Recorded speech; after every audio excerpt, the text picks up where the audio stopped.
Hello guys, आज हम लोग देख रहे हैं पूर्व मध्यकाल के क्वेश्चन जो आपके उत्तर भारत से संबंधित होंगे। तो आते हैं टॉपिक पर। पहला जो क्वेश्चन कहता है, मोहम्मद बिन कासिम जब का आक्रमण किया था भारत ने, किस वर्ग को जजिया कर से पूर्णतः मुक्त रखा था? तो जब कासिम ने आक्रमण किया था भारत में, ये प्रथम मुस्लिम आक्रमण था मोहम्मद बिन कासिम का। तो इन्होंने जजिया कर से पूर्णतः ब्राह्मणों को मुक्त रखा था। किस ग्रंथ के उल्लेख के आधार पर यह माना जाता है कि मलेच्छ के अत्याचार से त्रस्त होकर महर्षि वशिष्ठ ने अत्याचारियों के विनाश हेतु आबू पर्वत पर एक यज्ञ किया एवं यज्ञ अग्निकुंड से 4 राजपूत कुलों परमार, चौलिक, प्रतिहार और चौहान का जन्म होता है। ये पृथ्वीराज राजसों रासों से में लिखित मिलता है। ठीक है। दिल्ली का यानी दिल्ली की नगर की स्थापना किसने की थी? तो तोमरों ने की थी।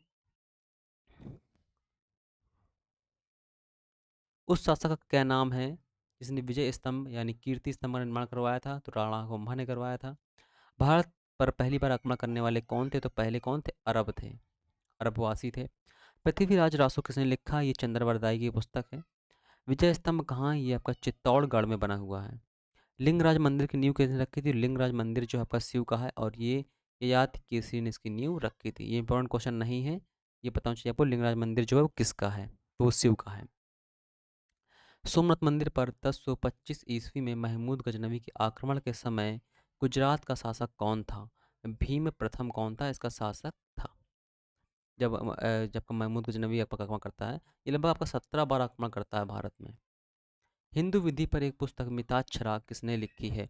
विज्ञानेश्वर ने लिखी है। किस नाटक के कुछ अंश अढ़ाई दिन झोपड़ा की मस्जिद दीवारों पर मिलते हैं? तो ये हरिकेली के, ये भी इम्पोर्टेंट नहीं है।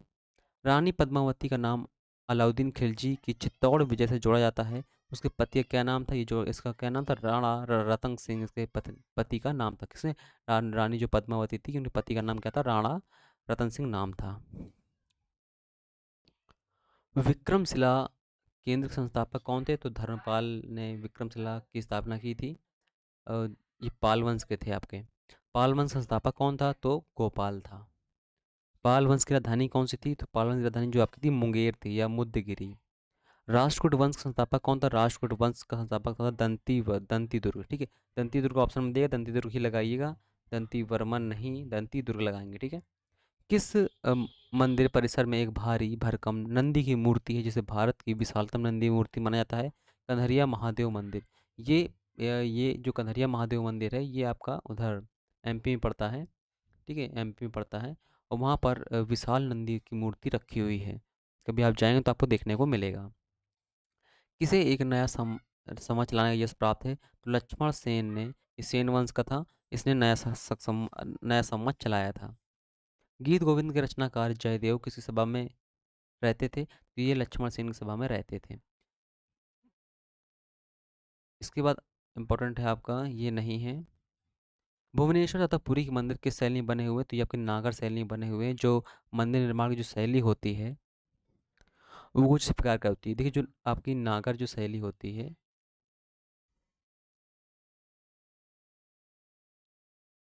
जो आपकी नागर शैली होती है, ये आपकी उत्तर भारत में मिलती है, मतलब आपके यहाँ पर मिलती है। ठीक है।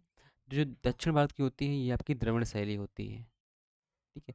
तो ये उत्तर भारत में मिलने मिलने वाले जितने मंदिर बने होंगे वो सब नागर शैली में बने होते हैं, और जो दक्षिण भारत के मंदिर होते हैं वो आपके द्रविड़ शैली में बने हुए होते हैं। ठीक है। अगला क्वेश्चन कहता है, भारत पर प्रथम आक्रमणकारी कौन था? तो मोहम्मद बिन कासिम था। जगन्नाथ मंदिर किस राज्य में है? जगन्नाथ उड़ीसा पुरी में स्थित है। अजय पाल कहाँ के संस्थापक है? अजय पाल ने अजमेर की स्थापना की थी। किसकी? अजमेर की स्थापना की थी। वह प्रथम भारतीय शासक कौन है जिसमें तुर्क आक्रांता मोहम्मद गौरी का सामना हुआ? जिसने मोहम्मद गौरी को परास्त किया? तो भीम द्वितीय ने मोहम्मद गौरी को परास्त किया था।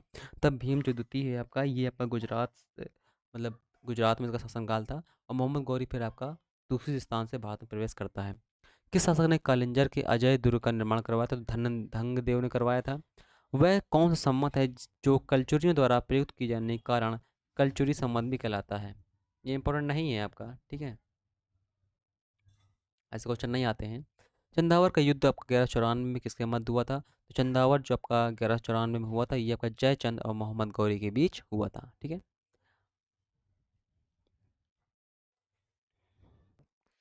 आगे कहता है लिंगराज मंदिर किस शहर में स्थित है? तो लिंगराज मंदिर जो है आपका भुवनेश्वर में स्थित है। किस पाल शासक को गुजराती कवि सोढल उत्तरपद स्वामिनी कहा जाता है? तो ये धर्मपाल को कहा जाता है।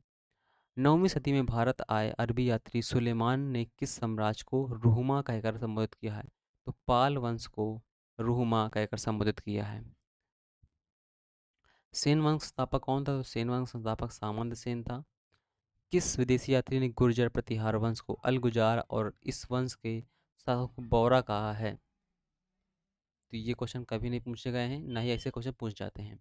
जैन वास्तुकला का प्राचीनतम उदाहरण क्या है? तो दिलवाड़ा जो जैन मंदिर है वो जैन वास्तुकला का उदाहरण है। कायस्थों का एक जाति में एक रूप में कायस्थों को एक जाति के रूप में प्रथम उल्लेख किसे मिलता है? ये मिलता है आपका ओसनम स्मृति में मिलता है। राष्ट्रकूट वंश की स्थापना किसने की थी? तो राष्ट्रकूट वंश की राजधानी कौन थी? तो ये मान्यखेत इसकी राजधानी थी। ठीक है, मालखंड भी मिलता है लेकिन मान्यखेत ज़्यादातर ऑप्शन में देता है।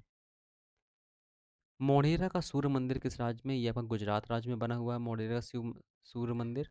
ताम्रपत्र लेख दर्शाते हैं कि प्राचीन काल में बिहार के राजाओं का संपर्क किससे था? देखिए, जो आपका ताम्रपत्र से जाहिर होता है कि जो आपका जावा सुमात्रा है, जैसे मतलब आपका भारत कहाँ पर है अगर हम बात करें, ये आपका भारत है ना? तो भारत जो है, भारत के बाद यहाँ अंडमान निकोबार पड़ता है, इसके बाद आपका जावा है, सुमात्रा है, बोर्नियो है। यहाँ जो हैं आपके जो द्वीप बने हुए हैं, यहाँ तक भारत का उल्लेख है, मतलब यहाँ तक भारत कब्जा किए रहा है। श्रीलंका में तो राजेंद्र चोल कब्जा ही किए रहा है लगभग 50 वर्ष तक, है ना? तो मतलब ऐसे बहुत भारत का विस्तार काफ़ी रहा है। आगे आते हैं। जेजाक भुक्ति का नाम, प्राचीन नाम क्या था? तो जेजाक भुक्ति का प्राचीन नाम जो था आपका बुंदेलखंड था। ठीक है। चंदेल वंश संस्थापक नुन्नुक के पौत्र जय सिंह या जेजा के नाम पर इस प्रदेश का नाम जेजाक भुक्ति पड़ा था। महोदय किसका पुराना नाम है? महोदय महोदय कन्नौज का पुराना नाम था। महानतम प्रतिहार राजा कौन था? तो मिहिर भोज जो था, ये आपका प्रतिहार वंश का महान शासक था। जो महान कवि और नाटककार राजशेखर जो हुए हैं, वो किसके दरबार में रहा करते थे? वो महेंद्र पाल प्रथम के दरबार में रहा करते थे। महान जैन विद्वान हेमचंद सूरी किसकी सभा में रहा करते थे? तो वे कुमार पाल की सभा में रहा करते थे। ठीक है। तो यहाँ से जो मध्यकाल के मतलब कुछ क्वेश्चन है वो हमने कवर कर लिए हैं। इसके बाद हम दक्षिण भारत के बारे में क्वेश्चन सॉल्व करेंगे, क्योंकि जो भारत का दक्षिण पार्ट है, ये आपका जो भारत का दक्षिण पार्ट है, यहाँ पर भी बहुत सारे आपके चेर चोल पांडे जो वंश हुए हैं आपके, यहाँ से भी बहुत सारे क्वेश्चन पुट अप होते हैं। उनको हम नेक्स्ट वीडियो में देखेंगे। तो मिलते हैं नेक्स्ट वीडियो में। Thank you.